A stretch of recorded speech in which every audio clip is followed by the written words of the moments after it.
Ato ni pangutan ang negosyante at the same time deputy speaker sa ubos may balauranan kani ato nya daghan ni siya dollar. Ako bossing niya si former deputy speaker Bots Pichay. Congressman Bots, may buntag. Maayong buntag, Oscar, o sa ato mga higala sa tibok kalibutan na naminaw kanimo, maayong buntag ka rin yung tanan. Anya, ikaw man karoy daghag dollar, Congressman Bots. Anya, 60.10 ang matag dolyar. Magpasensiyo po tayo.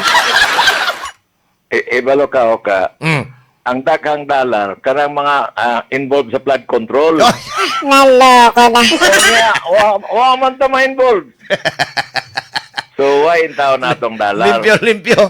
Now, sir, ang imong reaksyon ani, purbida mo mag dili inoon gitara pero ang tibok kalibutan ani nagaantos. Unsa may mura mag nahutdan og ideya ang mga economic margin sa gobyerno karon kabahin ning krisis nga giatuman kay una paumentos plete pagkaugma sa ay lang pero sige pog strike ring mga taga Pistons napa ba kay nabilin unya wa ba sila mga advice ninyo nga mga negosyante kabahin ning problema karon? Oh, well, hibalo ka, wa man ka-expect na yung gera sa Iran, between the US and Iran. Now, other countries, may oil reserves sila. Like, for example, ang Japan, they have almost 1 year reserve. So, pwede na nilang gamiton aron makusyon ang pagtaas sa presyo ng oil. Pero gobyerno mo ay nag-reserve pa. O kamao pa ang manager sa kuan kanang ingon maharli ka wealth. Sus! Tuwam ni tuon. Kamao yung tana ilang gihimo. Nag-invest diha. Karon, United States of America, they have 2 years, aside from the fact na they are producing oil, may duha ka tuig sila na reserve. Ang ilang mga tangke buried underground. Mauna reserve. So, kita, we are not oil producing. We should think about this kahit mga 3 months man lang or mga 6 months of supply for the entire country in partnership with the private sector. Sus. Sir, kaning ay man dito makina-mention nimo ang Maharlika fans. Ay naman dito. Wa mo mag nahilom lagi to. Wa may katong taangayan tong mo igamiton para pangumpra og daghan sa Dako ra ba to? Dako kayo to. Ang butasan na to? Ang butasan na to? Na maharlika naman to siguro? Wa man ka to masud sa kanang alokabol no? Matay grabe ha. Sus. Pero ang Mindanao sir, dire Cebu ha, Congressman Bots.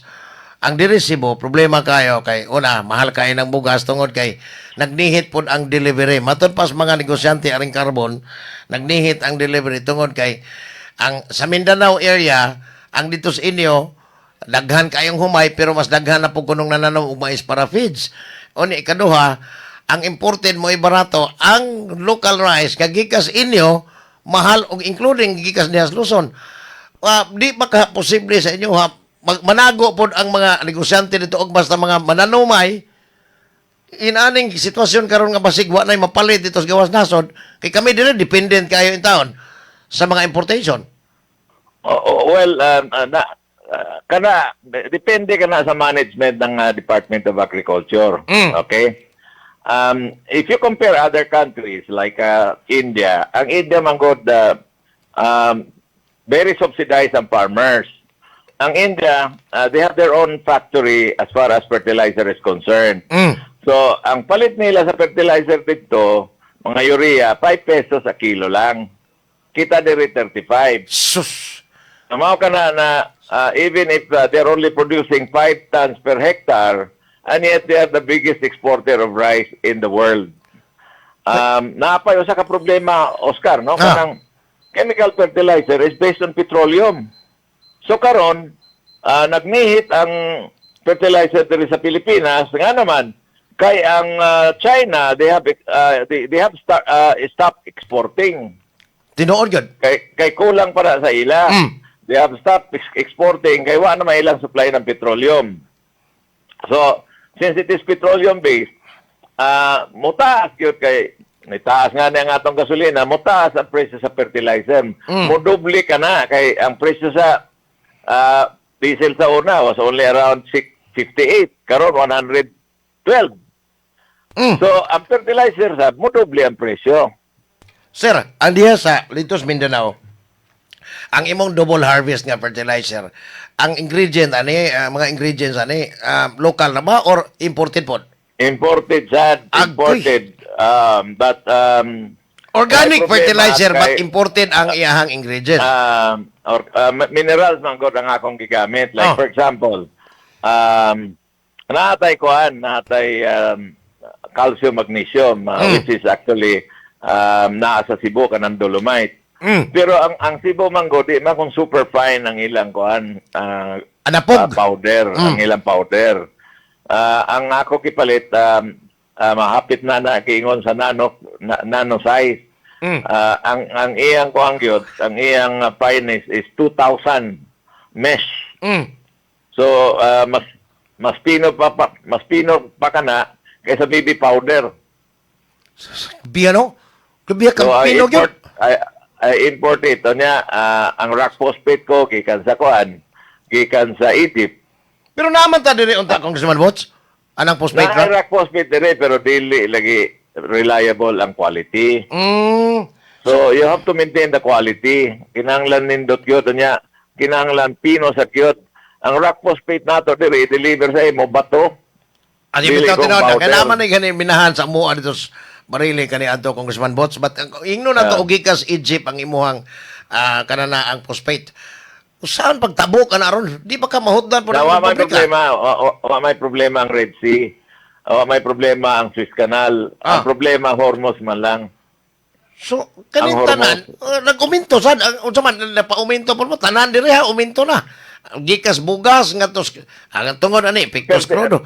Tanan ha sa tracking. Fertilizer, so mutaas tanan mga gulay, mutaas tanan ang presyo sa gulay, mutaas tanan ang presyo sa mais, sa tanan na mugamit og fertilizer. Sus pa itanaw.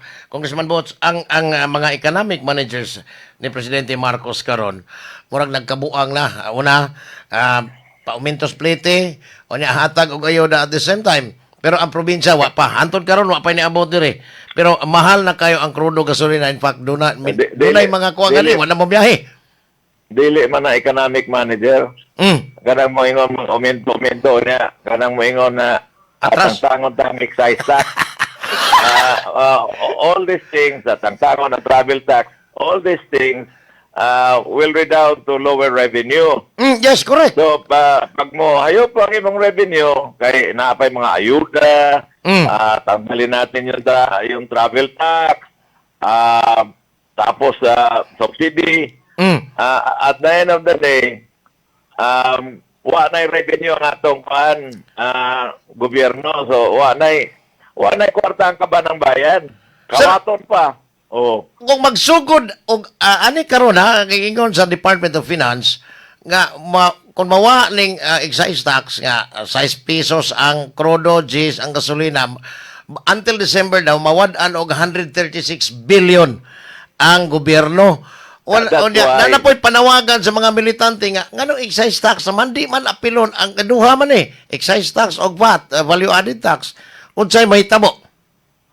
Mas maayo niya na wa na lay tax, aron wa na revenue ang gobyerno. Wa na makawat. Wa na flood control niya. Naloko na.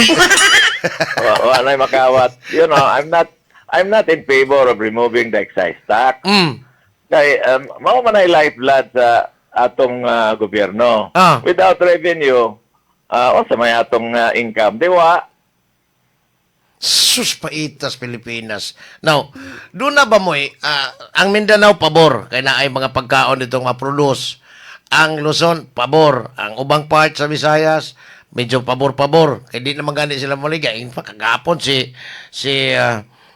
Governor Damian Mercado ningon siya na ami pero nagsalig pa pod Miss NFA. Kami di resibo mo yung pait ani kay ang dili man kaayo pod mi daghang mga og mais pero nagsalig gyud sa importation og kanang mga locally produced rice gikan des Luzon ug Mindanao. Congressman Bots, sa inyong habig karon ikaw as producer of kanana ang organic fertilizer, mapugos ba nimo paghangyo ang mga traders dito sa inyo kanang mananumay o padong tos komprador og kumay nga tagain tawag baligyain tawag to ninyong Cebu. Well, what ay mahimo niya na naama na sa ila.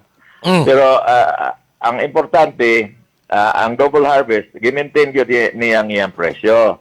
So sa ato pa, kung ikaw mag-uuma, ang imong gigamit ng atong fertilizer o pesticide, wala kay problema. Dili nimo kinahanglan tasan, pero ibalo ka. Ari magkapat yun sa transportation cost. Mao lagi, pero ibalo ka, mo take advantage man sa kyun mga farmers. Karon mayon man sila, karon lang tagabawi-bawi.